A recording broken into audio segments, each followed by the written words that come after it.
আমাদের বাড়িতে আজকে ফুচকার দোকান দিয়েছে এক ভদ্রমহিলা। এই যে ভদ্রমহিলা ফুচকার দোকান দিয়েছে, দেখতেই পাচ্ছ। এখানে কত রকমের ফুচকা আছে। দই ফুচকা, চাটনি ফুচকা, টক ফুচকা। এই যে জল ফুচকাও হবে, সাথে চাটনি করেছে, আবার দইও করেছে। কারণটা কি বল, আজকে ফুচকা করার কারণ কি? মেন ফুচকা আজকে মঙ্গলবার বলে। আজকে যেহেতু মঙ্গলবার, আমাদের নিরামিষ, বাইরে কিছু খাবো না, ওই জন্য ও বললো যে হচ্ছে মানে কালকের থেকে মানে প্রিপারেশন নিয়ে রেখেছে যে আজকেরও ফুচকা বানাবে।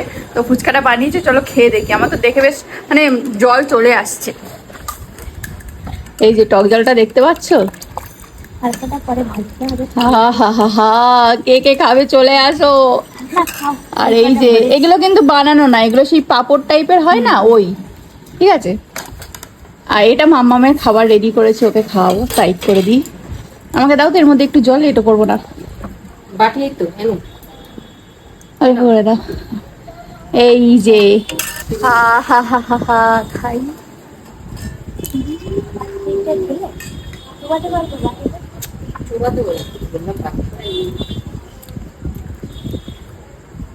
দারুণ, টক জলটা দারুণ হয়েছে, দারুণ খেতে হয়েছে। আর আমি ফুচকার দোকানে গেলে না, আমি বলি যে আমাকে একটু ছোট ছোট ফুচকা দাও। অনেকেই বড় বড় খায়, এরকম সাইজের ফুচকা খাবে। অনেকে বলে বড় বড় দাও। আমি অ্যাকচুয়ালি বড় বড় খেতে পারি না, বড় বড় দিলে আমি ভেঙে সেটা খাই, কিন্তু আমার ছোট ছোট ফুচকাটা বেশি ভালো লাগে। ওতে আলু টক জল একদম সেম পরিমাণে থাকে। তো এরকম কে কে করো অবশ্যই কমেন্ট করে জানিও। আমার বেশ ভালো লাগে ছোট ছোট ফুচকা খেতে। আর ওই বাড়িতে আমরা খাচ্ছি, যখন ইচ্ছা নিয়ে খাচ্ছি, এটা আলাদা একটা মজা। আবার ওই ফুচকার দোকানে দাঁড়িয়ে খাওয়াটা আবার একটা আলাদা মজা, মানে পরপর দিয়ে যায় আর আমরা গুনতে থাকি, ওটা আবার আর একটা মজা। তো ফুচকা খেতে কে কে ভালোবাসো? আমরা তো বেশ ভালোবাসি। আমি খাই, খুব একটাও খাই না, রোজ খাই ফুচকা, নয় চুরমুর, নয় আলু কাবড়ি, রোজ। জল ছিল উল্টে বক বকের ঠেলায়। আর আমি এত সেজেছি কারণ আমার এক্ষুনি হয়েছে ব্র্যান্ড শুট রয়েছে, ওই জন্যে। কেউ আবার বলো না পাগলের মতো সেজে গুজে ঘুরে বেড়াচ্ছে ঘরের মধ্যে, আমার কাজ রয়েছে ওই জন্যে। চলো